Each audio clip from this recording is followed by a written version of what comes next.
पाकिस्तान और सऊदी अरब के बीच में जो strategic mutual defence agreement sign हुआ है 17 सितंबर के दिन, बहुत ही वो इम्पोर्टेंट है। उसकी जियो पॉलिटिकल जियो स्ट्रेटेजिक इम्पोर्टेंस बहुत ज़्यादा है, इसलिए उसको समझना बहुत ज़रूरी है। और समझेंगे हम कैसे उसको, हम समझेंगे गज़ा और इसराइल वॉर के कॉन्टेक्स्ट में, और उसको हम समझेंगे पाकिस्तान और इंडिया की जो बीच में छोटी सी वॉर हुई थी 9 मई के अंदर, उसके कॉन्टेक्स्ट में हम इसको समझेंगे। और फिर हमें पता चलेगा कि कितने ज़्यादा मिडल ईस्ट की इन्वायरमेंट और पूरे एशिया की जो इन्वायरमेंट है वो तेज़ी से चेंज हुई है। और बड़ी इम्पॉर्टेंट इंटरेस्टिंग बात इसमें ये रहेगी कि पाकिस्तान का जो रोल है इस पूरे सिचुएशन में वो कितना इम्पोर्टेंट है और कितना खुल करके सामने आया है। गज़ा इसराइल वॉर को शुरू हुए तो आपको पता है 2 साल तकरीबन होने वाले हैं, और इस पूरे अरसे में जब इसराइल है उसका जो स्टेचर है वो बज़ाहिर बड़ा स्ट्रॉन्ग और अथॉरिटेटिव रहा है, और लाइक बिल्कुल इम्प्यूनिटी के साथ उसने लेबनान के ऊपर बेशुमार बॉम्बिंग की, वहाँ पे जाके असैसिनेशंस करते रहे। उसके बाद यमन के साथ तो अभी तक उनका जो एक वॉर पोजीशन है वो अभी चल रही है। फिर उसके बाद उन्होंने ईरान के अंदर जा के हमले किए। इराक़ में भी वो जब भी उनका दिल चाहता है वो हमले करते हैं। सीरिया के अंदर बेशुमार हमले, और अब तो ये हुआ है बशार अल असद के जाने के बाद कि एक बहुत बड़ा लैंड मास जो कि इसराइल के बॉर्डर के साथ लगता है वो सारा इसराइल के कब्ज़े में है। प्रैक्टिकली इसराइल की फोर्सेस उसके ऊपर कब्ज़ा जमा के बैठी हुई हैं। तो ये सब चीज़ें अगर हम देखें तो बादी नज़र में तो लगता है कि इसराइल के लिए जीत ही जीत है और वो बड़ा सक्सेसफुल है। और फिर ईरान के ऊपर इतना बड़ा हमला कर दिया उसने। और अब जो 9 सितंबर के दिन कतर के अंदर एन उस ऑफिस के ऊपर हमला करना जहाँ पर हमास की जो लीडरशिप है वो बैठी हुई थी, ट्राइंग टू फाइंड आउट कि कोई रास्ता पीसफुल नेगोशिएशन का निकल आए, पीस ट्रीटी हो जाए इसराइल के साथ। और वो जब पीस एग्रीमेंट होगा इसराइल के साथ तो उसके नतीजे में हमास के भी और फ़लस्तीनियों के भी बहुत सारे बेशुमार कैदी जो हैं वो रिलीज़ होंगे, और जो इजरायली कैदी अभी तक मौजूद है हमास के पास गज़ा स्ट्रिप के अंदर वो भी हैंड ओवर कर दिए जाएँ। इस चीज़ के ऊपर पहुंचने के लिए ये लोग बैठे हुए थे और ये कोशिश कर रहे थे। लेकिन इसराइल ने क्या किया कि 12 उसने अपने फाइटर जेट्स एन उस बिल्डिंग के ऊपर उसी वक्त भेजे, परवाज़ हुई उनकी और बिल्डिंग के ऊपर उन्होंने बॉम्बिंग कर दी। तो आप सोचो कि इसराइल का जो पोजीशन और उसका जो चेहरा सामने आ रहा है वो क्या है कि क्या वो किसी भी किस्म की पीस नेगोशिएशन या पीस टॉक्स के लिए वो तैयार है, या फिर वो हर दफ़ा पीस नेगोशिएशन में से वॉकआउट कर जाता है, रन अवे हो जाता है। और फिर क्या होता है कि वो जो इर्द गिर्द के ममालिक हैं, टर्की भी कोशिश करता है, इजिप्ट भी कोशिश करता है, जॉर्डन और अपना कतर स्पेशली जो कोशिश करते हैं कि दोबारा से एक राउंड ऑफ टॉक शुरू हो, दोबारा से एक कोई पीसफुल नेगोशिएशन हो जाए और कोई मतलब अमन आ जाए, ये जंग ख़त्म हो जाए। लेकिन हर दफ़ा हर पीस टॉक से ये लोग निकल जाते हैं, और हर पीस टॉक के दौरान ही वो उससे भी बड़े हमले शुरू कर देते हैं गज़ा स्ट्रिप के अंदर। सो यही हुआ कि ये जो दोहा में पीस टॉक चल रहे थे इससे कुछ इसी के दौरान यानी एक हफ़्ते पहले ऑलमोस्ट इसराइल ने कहा कि हम गज़ा सिटी के ऊपर दोबारा एक बहुत बड़ा मिलिट्री ऑफेंसिव करने जा रहे हैं, और ऐलान कर दिया वहाँ पर उन्होंने पूरे गज़ा सिटी के अंदर कि क्योंकि वो नॉर्थ में है, गज़ा स्ट्रिप के नॉर्थ में है, टॉप पे गज़ा सिटी है, तो उसमें ऐलान कर दिया कि इस जगह को खाली कर दो। और वहाँ पे लाखों लोग जो वापस आ चुके थे और अपने टूटे फूटे जो खंडरात किस्म के घरों में उनको दोबारा से अपनी ज़िंदगी शुरू कर थे, उनको कहा कि दोबारा से इस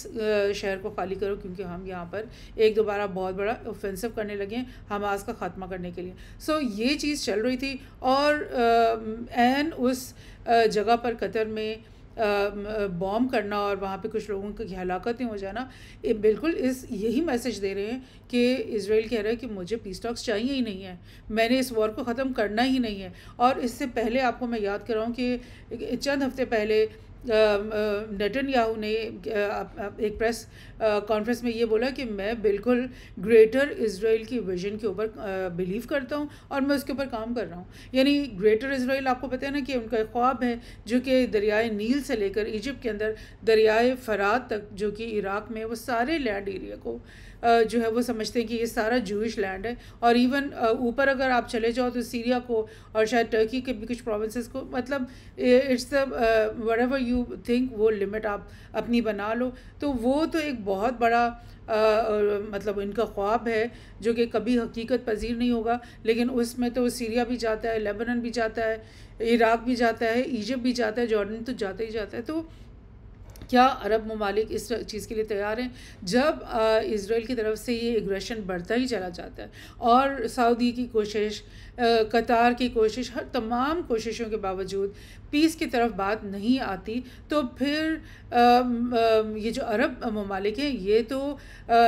इनके तो मतलब एक ख़तरे की घंटी इनके अंदर काफ़ी अरसे से बज रही है कि ये इज़राइल तो किसी के काबू में रहा नहीं है। ट्रंप के कहने पे वो नहीं रहा, किसी भी नेगोशिएशन की स्टेशन की तरफ वो नहीं आ रहा। उसको इज़राइल को लग रहा है कि मैं तो जीत रहा हूँ, तो मैं तो अब और ज़्यादा बढ़ूँगा और ज़्यादा ममालिक को जो है ना वॉर के अंदर लेकर आऊँगा। ईरान के साथ जो ऊपर हमले हुए हैं इज़राइल की तरफ से, उनके बाद हालांकि उसमें उनकी बहुत ज़्यादा यानी सुबकी हुई है, इज़राइल की शिकस्त एक तरह से हुई है, कोई कामयाबी नहीं हुई, लेकिन वो उसके बाद भी इस तरह की बातें करते रहे कि ईरान का जो मामला है वो अभी ख़त्म नहीं हुआ है और हमने सिर्फ अभी थोड़ा सा मतलब पुल बैक हुए हैं, अभी हमने इस मामले को ख़त्म करना है। दैट मीन्स ईरान की तरफ से और उनकी जो ऑफिशियल्स हैं गवर्नमेंट के, वो अब कह रहे हैं बार बार कि हमें किसी भी वक्त इज़राइल की तरफ से एक दोबारा नए हमले और एक पूरी भरपूर वॉर की जो है ना उम्मीद है। तो लिहाजा अगर इस किस्म की सिचुएशन होगी और अब कतार के ऊपर भी हमला हो गया, तो फिर अरब स्टेट्स तो ये फील कर रहे हैं कि हमारी तो पास कोई सिक्योरिटी नहीं है। ईरान के ऊपर जंग होगी तभी हमारा रीजन डिस्टर्ब होता है, पूरे रीजन में इस वॉर का इफ़ेक्ट आएगा। सीरिया को जैसे तोड़ फोड़ दिया और उसमें कोई अभी खातिर ख्वाह कोई समझ में आने वाली हुकूमत काम नहीं कर रही, वो भी हमारे हाथ से गया। और अब जो है कतर, जो बिल्कुल दुनिया का अमीर तरीन ममालिक में से है, बेहतरीन डेवलपमेंट और बेहतरीन उनके अंदर मतलब इकोनॉमिक पावर उनके अंदर बेशुमार है, इस तरह के मुल्क को आपने आ करके हमला कर दिया। और ज़्यादा गुस्सा क्यों आया है अरब ममालिक को? क्योंकि सऊदी अरब के अंदर भी यूएस के एयर बेसेस, मिलिट्री बेसेस हैं, कुवैत, बहरीन, ओमान, सब ने यूएस को जो है ना मिलिट्री बेसेस दिए हुए हैं। लेकिन कतर के अंदर तो जो अल उबैद एयर बेस है वो तो पूरे मिडिल ईस्ट में सबसे बड़ा यूएस का मिलिट्री बेस है, एक एयर बेस है, और उसी के अंदर सेंटकॉम सिचुएटेड है, यानी सेंटकॉम उसी के अंदर मौजूद है। तो फिर आप मुझे ये बताएं कि सेंटकॉम जहाँ पे बैठा हुआ है उस चीज़ को भी वो डिफेंड नहीं कर सके, उस छोटे से मुल्क को भी वो बचा ना सके। तो ये तो फिर वही क्वेश्चन मार्क सामने आ जाता है ना कि अगर अरब ममालिक और इज़राइल के बीच में मामला होगा और वो दोनों अगर आपस में आगे आमने सामने खड़े होंगे, उस सूरत हाल में यूएस की क्या प्रायोरिटी होगी, यूएस किसका साथ देगा, यूएस किसको चूज़ करेगा। और वो यूएस ने इस अल उबैद एयरवेस में बिल्कुल म्यूट होने के होके बिल्कुल टोटली इनर्ट इनएक्शन के अंदर वो चले गए और उन्होंने अपने रेडार्स ऐसा लगता है बंद ही कर दिए, उन्होंने अपनी स्विचेस ही ऑफ कर दिए कि हमें पता ही नहीं क्या हो रहा है। तो अगर इस तरह का बिहेवियर यूएस मिलिट्री बेस का, जो यहाँ पर इसलिए इस वादे पे बैठे हुए हैं कि हम इन ममालिक की हिफाजत करेंगे, ये हमारी प्रोटेक्शन में है, तो फिर आप मुझे बताएं कि इन अरब ममालिक को गुस्सा नहीं आएगा और उनको यूएस के ऊपर जो भी ट्रस्ट था वो ट्रस्ट उनका ख़त्म नहीं हो गया कि हम 2 साल से कोई अपनी मिलिट्रीज़ को मूव नहीं कर रहे, हम पीस डील की तरफ ढूंढने की हम पूरी कोशिश कर रहे हैं। 10वीं दफ़ा हमने प्रोसेस को इसको शुरू किया है। एक ही हमने बात की है कि पैलेस्टाइन को एज अ स्टेट आपने कबूल करना है और यूएन के अंदर कई ममालिक जो हैं वो पहले ही पैलेस्टीन को एज अ स्टेट मान चुके हैं, रिकग्नाइज़ कर चुके हैं, लेकिन वो रेजोल्यूशन पास क्यों नहीं होती? सिर्फ इसलिए कि यूएस उधर वीटो कर देते हैं। तो ये जब सूरत हाल कतर में हुई और अरब जो ममालिक हैं उन्होंने जब देखा कि ये तो मतलब ना हमसे मशवरा लिया, ना हमें इतला दी, ना हमें कोई प्रोटेक्शन दी और हमारे ऊपर हमला, तो ये उनका जो ट्रस्ट है जो कि पहले ही इरोड हो रहा था, वो ट्रस्ट बिल्कुल ख़त्म हो गया यूएस के ऊपर। और इसके नतीजे में क्या हुआ? फौरी तौर पे कतर ने OIC की इमरजेंसी समट बुलाई और ये 14 और 15 तारीख को गालिबन ये समट हुई और उसी में समट में बहुत सारी बातें हुई। कतर ने ये कहा कि हमें अब जो है ना यूनाइट होना ही पड़ेगा और हमें अपनी एक जॉइंट सिक्योरिटी का कोई सिस्टम बनाना ही पड़ेगा। और टर्की ने आगे बढ़ के कहा और इवन इजिप्ट ने आगे बढ़ के कहा कि एक इस्लामी नेटो की जो वो प्लानिंग हमें अब करनी है। और मैं आपको बताऊं कि टर्की और इजिप्ट स्पेशली क्यों उन्होंने इस्लामिक नेटो की और इस तरह की एक यूनाइटेड फोर्स की बात की है, बहुत स्ट्रांगली बात की है, वो इसलिए कि इजिप्ट के अंदर जो है वो एक बहुत ख़तरा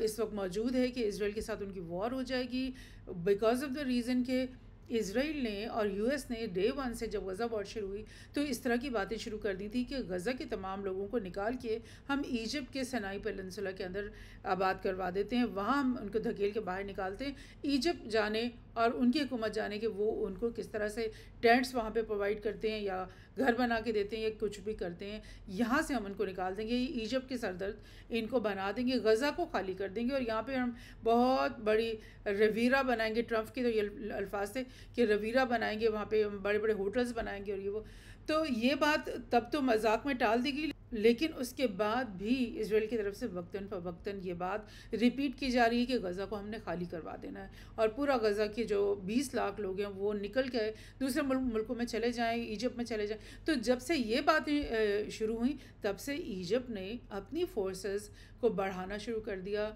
ये सिनाई पेनिनसुला के अंदर। और आपको मैं बताऊं कि पूरे मिडल ईस्ट में जो अरब ममालिक हैं उन सब में इजिप्ट की जो मिलिट्री फोर्स है वो सबसे बड़ी है और उन्होंने इस पिछले 2 सालों में उसको मज़ीद बहुत ज़्यादा इन्हेंस किया है इसी ख़तरे की वजह से कि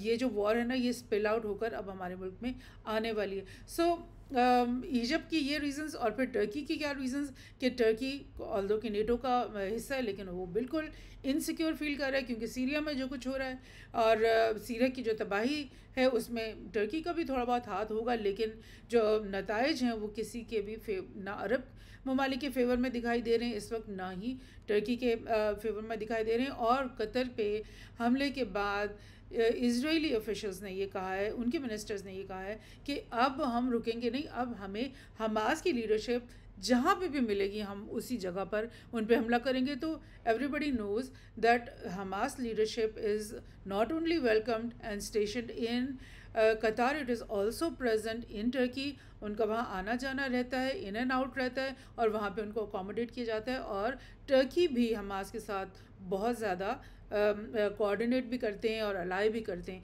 इसी तरह से इजिप्ट के अंदर भी हमास की जो लीडरशिप है वो आती जाती रहती है, स्पेशली सिनाई पेनिनसुला के अंदर उनकी मौजूदगी के ख़बरें हैं कि वो वहाँ मौजूद रहते हैं बिकॉज़ वो गज़ा में आना, वहाँ से जाना और कुछ ना कुछ जो भी उनका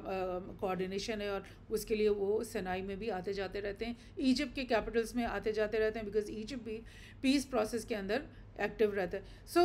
इसका क्या मतलब है कि टर्की पे भी अब हमला हो जाएगा कुछ ही दिनों में और उसके बाद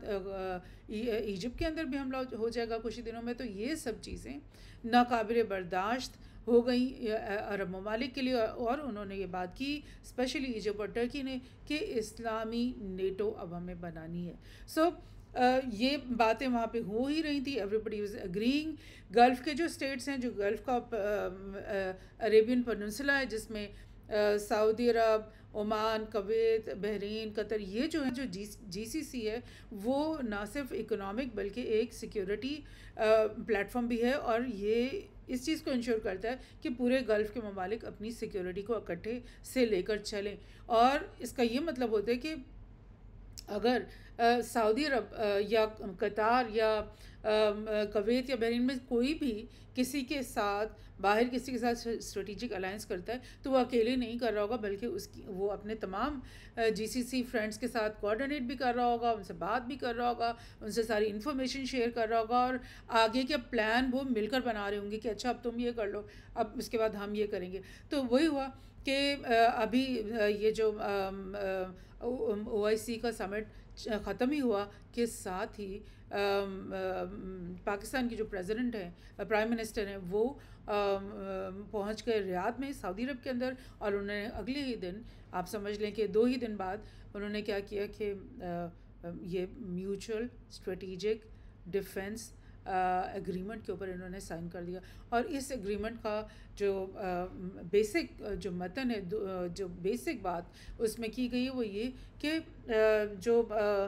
पाकिस्तान जो है और सऊदी जो हैं वो अब स्ट्रेटेजिक एलाय हैं, डिफेंस एलाय हैं, और अगर एक पे हमला होगा तो समझो दोनों पे हमला हुआ है। यानी अगर सऊदी पे हमला हुआ तो पाकिस्तान अपनी सारी आर्मी जहाज़ लेकर उनकी मदद के लिए आ जाएंगे, अगर पाकिस्तान पे हमला होता है तो सऊदी अपनी हर चीज़ के साथ वहाँ आ जाएगा हेल्प करने के लिए। सो ये चीज़ जो है ना, ये एक पूरी सिक्योरिटी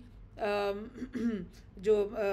स्ट्रेटेजिक आपका मैप है ना, उसको ये चेंज कर देता है। उसकी वजह ये है कि जो इज़राइल की कोशिश थी कि अब्राहम अकॉर्ड के अंडर वो तमाम जो गल्फ़ के स्टेट हैं, अरब स्टेट्स हैं, उनको एक एक करके खींच के अपने अंदर ले आए, और अब्राहम अकॉर्ड के थ्रू उन सबको अपने साथ नॉर्मलाइजेशन पे ले आए, जिसमें UAE ने भी कर ली थी, बहरीन ने भी यस कर दिया था। अब सऊदी अरब के ऊपर उनका बड़ा ज़ोर चल रहा था इज़राइल का कि अब तुम लोग हमारे साथ नॉर्मलाइजेशन करो, और उसी असना में ये गज़ा इज़राइल वॉर शुरू हो गई थी। तो उस जो नॉर्मलाइजेशन है ना, उसके अंदर क्या चीज़ है, उसके अंदर ना सिर्फ ये है कि आप इज़राइल को एज अ कंट्री रिकग्नाइज़ कर लोगे, बल्कि उसमें ये भी है कि इज़राइल ये ऑफ़र कर रहा है उसमें कि क्योंकि ईरान तुम्हारा बहुत बड़ा दुश्मन है, मतलब ये शिया जो बेल्ट है वो सारी सुन्नी बेल्ट की बहुत बड़ी दुश्मन है, तो उनसे उसको हम एक म्यूचुअल एनमी अपना बना लेंगे। यानी इज़राइल और पूरे अरब स्टेट्स का एक म्यूचुअल एनमी होगा ईरान, और उसकी इज़राइल हेल्प करेगा ईरान को ख़त्म करने में और ईरान के साथ जंग करने में, और वो सारी चीज़ें वो इज़राइल इनके लिए करेगा। लेकिन क्या हुआ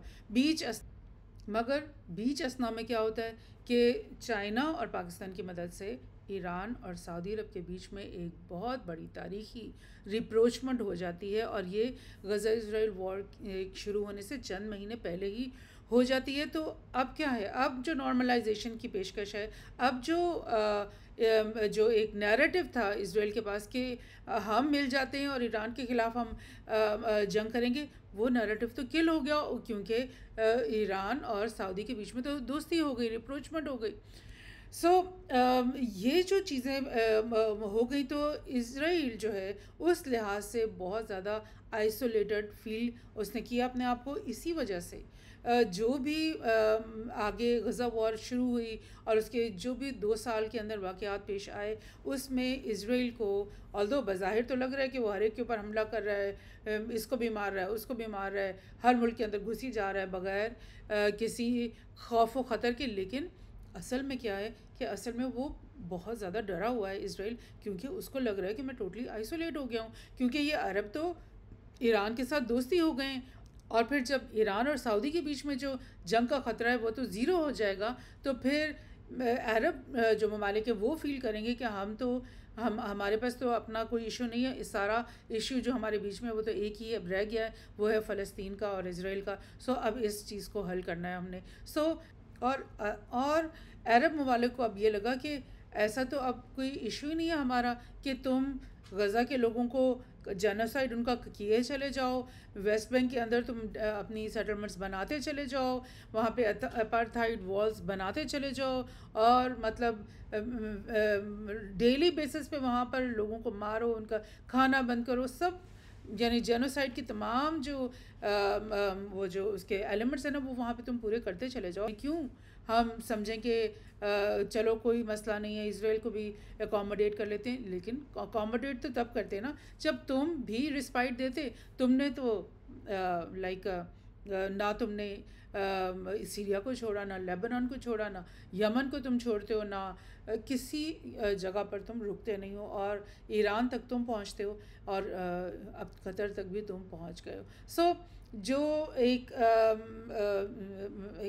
यूएस की तरफ से एक सिक्योरिटी आर्किटेक्चर जिसके अंदर वो रह रहे थे, अरब स्टेट्स बड़े मुतमईन थे कि हमें तो कोई कुछ भी नहीं कहेगा, वो आर्किटेक्चर टूट गया है। और जो उनका सिक्योरिटी ब्लैंकेट जो अमेरिका दे रहा था इन तमाम अरब ममालिक को कि तुम लोग मेरे साथ सारी बिजनेस डील्स करो, ऑयल भी मेरे मुताबिक बेचो, सारा कुछ हम मिलके करेंगे और हम तुम्हारी प्रोटेक्शन करेंगे, वो सिक्योरिटी ब्लैंकेट जो है ना वो ख़त्म हो गया। और जो आप समझ लो कि एक अरब मिडल ईस्ट के अंदर जो यूएस की अभी तक एक बहुत कलीदी इम्पोर्टेंस चली आ रही थी, जो कि बहुत सारी जगहों से ख़त्म हो गई है। बहुत सारी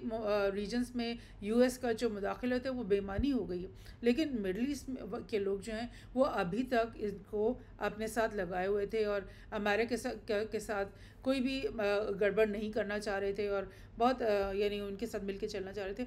वो जो एक यूएस सुपर पावर का जो साथ था मिडल ईस्ट के लोगों के साथ, वो ख़त्म हो गया है। और उनके लिए अब समझ लो कि एक बेईमानी सी बात हो गई है कि अल उबैद में बैठे हुए हैं यूएस मिलिट्री या सेंटकॉम वहाँ बैठा है, या यही हुआ कि जो ये दोहा के अंदर जो ओआईसी की जो कॉन्फ्रेंस है उसमें ऑलमोस्ट 50 नेशंस मुस्लिम कंट्रीज़ आए हुए थे, और उन्होंने ये बोल दिया कि जूइश रोग स्टेट जो इजराइल है ना वो एक जूइश रोग स्टेट है। रोग स्टेट मतलब कि उसकी कोई किसी असूल पे नहीं चलता, कोई उसके ऊपर यानी ना कोई मॉरल उसका कोई फ्रेमवर्क है, ना उसका कोई लीगल फ्रेमवर्क है। वो बिल्कुल इम्प्यूनिटी के साथ हर जगह, यानी पागल जैसे होता है ना फनेटिक किस्म का, वो उसकी बिहेवियर है। और उसके बाद जो ये जो ट्रीटी उसके बाद दोनों पाकिस्तान और सऊदी के बीच में हो गई, उसने तो बिल्कुल ही इस बात के ऊपर एक स्टैंप लगा दी कि अब जो है ये तमाम ममालिक इकट्ठे होने वाले हैं, और अगर सऊदी पाकिस्तान के साथ ये एग्रीमेंट कर सकता है तो सारे जीसीसी के कंट्रीज़ जो हैं वो एक एक करके पाकिस्तान के साथ ये कॉन्ट्रैक्ट कर सकते हैं। और ये क्यों हो रहा है, पाकिस्तान ही क्यों? आखिर जैसे मैंने आपको बताया, टर्की भी पाकिस्तान से ज़्यादा बड़ी मिलिट्री फोर्स है, और उसके अलावा इजिप्ट जो है वो मिडल ईस्ट के अंदर एक बहुत बड़ी मिलिट्री फोर्स है, सबसे बड़ी। तो फिर पाकिस्तान क्यों इतना फेवरेट इस मौके पे दिखाई दिया? बिकॉज ऑफ द रीज़न कि चंद महीने पहले ही पाकिस्तान ने इंडिया के साथ एक मई के महीने में एक वॉर लड़ी है, जो कि पाकिस्तान की कैपेबिलिटीज़ की वजह से विद इन मतलब 84 या 87 आवर्स के अंदर अंदर उस जंग का ख़ात्मा हो गया, और पाकिस्तान ने इंडिया को सुबकी दे दी। हालांकि इंडिया का जो मिलिट्री बजट है ना वो अगर पाकिस्तान का 10 बिलियन के करीब है ना, तो उनका 60-70 बिलियन के करीब है। तो इतने बड़े फ़र्क के बावजूद पाकिस्तान, बिकॉज चाइना जो है ना वो पाकिस्तान का एक डिफेंस और स्ट्रेटिजिक एलाय है, इस वजह से जो सिस्टम क्रिएट किया पाकिस्तान ने, जिसमें ना सिर्फ उनके फाइटर जेट्स थे, ना सिर्फ वो प्रॉपर मिसाइल्स थे, बल्कि तमाम कम्युनिकेशन और जो रेडार्स के सिस्टम और जो सैटेलाइट का जो सिस्टम है वो चाइना के साथ इंटीग्रेट हुआ। पाकिस्तान जो है ना उसने उसको यूज़ किया, और इस जंग के नतीजे में इंडिया को पता चला कि अगर वो बिलियंस ऑफ डॉलर्स के रफ़ाल तैयारे और पता नहीं क्या क्या S-40 और 400 और सब कुछ ला करके खड़ा कर देगा, लेकिन वो अगर इंटीग्रेटेड नहीं है उसके सारे सिस्टम, तो वो एन टाइम पे उसके एक इंटीग्रेटेड सिस्टम के मुकाबले में बेकार हो जाएंगे। और वही हुआ, वरना अगर उसके ये सारे सिस्टम इंडिया के जैम ना कर दिए गए होते और बेकार ना हो रहे होते, और उसके जहाज़ जो है वो गिर ना रहे होते, जैसे कि 7-8 जिनमें से 4 रफ़ाल उनके उसमें गिरे, तो फिर इंडिया इस जंग को ख़त्म ना करता बल्कि और बढ़ चढ़ कर पाकिस्तान के ऊपर हमले करता। सो ये जो आर्किटेक्चर जो प्रूवन हो गया कि 6th जनरेशन वॉरफेयर में पाकिस्तान ने एक बहुत ही कामयाब वॉरफेयर लड़ी, एक बहुत ही यानी ऐसा लगता था कि बिल्कुल ऑन टिप्स है पाकिस्तान एयरफोर्स और आर्मी के को बिल्कुल एग्जैक्टली पता है कि उन्होंने क्या करना है और किस तरह से किस चीज़ को गिराना है, किस वक्त करना है, और कैसे कैसे वो सब कुछ करना है, और अपने एनिमी को किस तरह से वो बिल्कुल कॉम्प्रोमाइज़ कर लेंगे with in hours and with in 1 or 2 day. तो ये जो प्रोग्रेस दिखा दी पाकिस्तान मिलिट्री ने, उसको लेकर के लाइक ट्रम्प भी फ़ौरन पाकिस्तान के साथ दोस्ती पे आ गया। हालांकि इससे पहले बार बार पाकिस्तान को थ्रेट्स मिल रही थी, मगर उन्होंने कहा कि नहीं नहीं, आओ हमारे से दोस्ती करो। साथ ही साथ ये आप देखें कि मिडल ईस्ट के जो कंट्रीज़ हैं, उन्होंने क्या कहा कि हम पाकिस्तान के साथ जो है ना, पाकिस्तान ने कहा कि हमारा न्यूक्लियर जो अम्ब्रेला है वो भी हम तुम्हारे साथ शेयर कर लेंगे। मतलब ये कि अगर इज़राइल कोई ऐसी बड़ा हमला करता है सऊदी के ऊपर, तो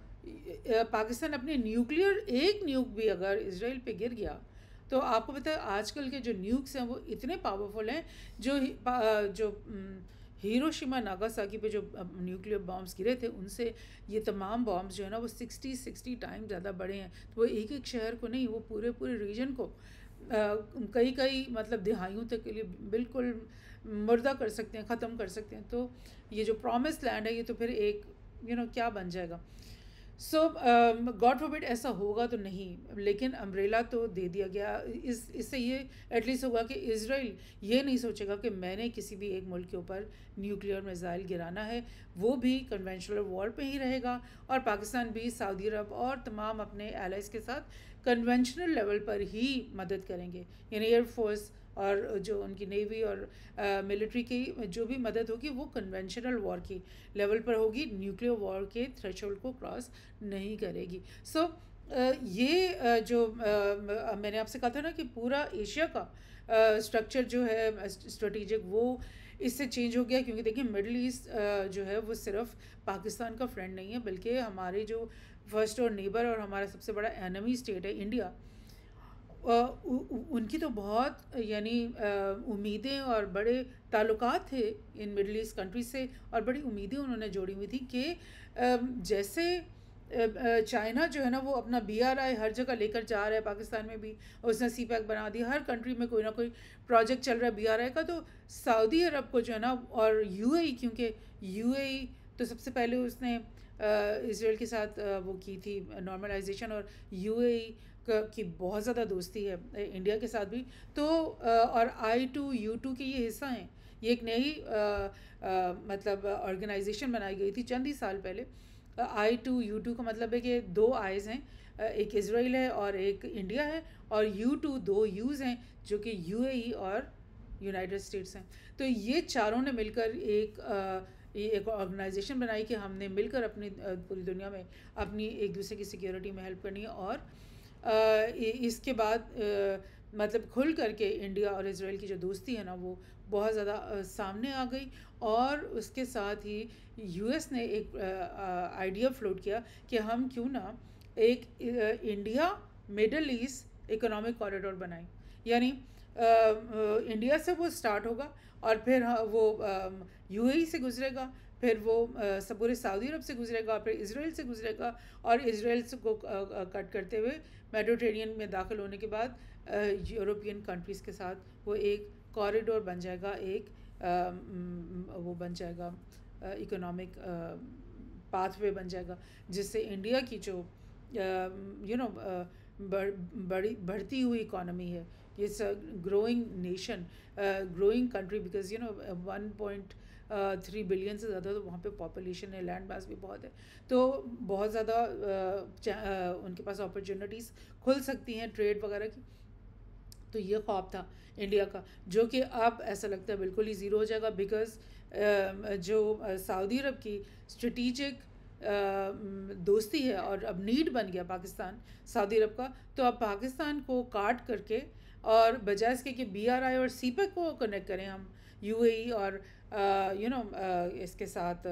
सऊदी के साथ, हम वो इंडिया को क्यों कनेक्ट करें, क्योंकि इंडिया ने हमारा क्या फ़ायदा कर देना है। हमारा फ़ायदा तो चाइना और अब रिलेट हो गया ना, क्योंकि देखें वही सिक्योरिटी आर्किटेक्चर जो कि चाइना ने प्रोवाइड किया पाकिस्तान को, जब पाकिस्तान वही सिक्योरिटी आर्किटेक्चर सऊदी और गल्फ़ नेशंस को देगा, तो दैट मीन्स चाइनीज़ जो अम्ब्रेला है उसके अंदर वो आ जाते हैं ना, तो दैट मीन्स कि ये पूरा एक इकट्ठे हो जाएंगे और इंडिया का वहाँ पे वो टोटली वो मिसफिट हो जाएगा। और बिल्कुल मज़े की बात इसमें तो मुझे ये लग रही है कि अगर पाकिस्तान और चाइना प्रोटेक्शन प्रोवाइड कर रहे हैं सऊदी अरब को और मज़ीद गल्फ़ स्टेट्स को भी अगर वो करते हैं, तो फिर क्या वो सेंटकॉम और जो सऊदी में उनका मिलिट्री बेस है यूएस का, और जो कतार में है और कुवैत में है, बहरीन में है, ओमान में है, उन सबको भी प्रोटेक्शन पाकिस्तान दे रहा होगा? I mean, this is totally a game changer. You can understand this thing, that how big this move is for the whole, security architecture of the whole of the Asia, तो I think so इसको इसी नज़र में समझना चाहिए। और मज़ीद मैं आपको जो नेक्स्ट प्रोग्राम करूँगी उसमें मैं आपको बताना ये पसंद करूँगी कि जो इज़राइल गज़ा की वॉर है ना, ये कहाँ तक आगे जाने वाली है और किस तरह से तुर्की और इजिप्ट दोनों अब इस तैयारी में, और ईरान भी बिल्कुल इस तैयारी में है कि एक बहुत बड़ी वॉर इज़राइल जो है ना उनकी तरफ जो है ना वो लेकर आने वाला है। सो इसके ऊपर हम बात करेंगे नेक्स्ट वीडियो पे। Thank you.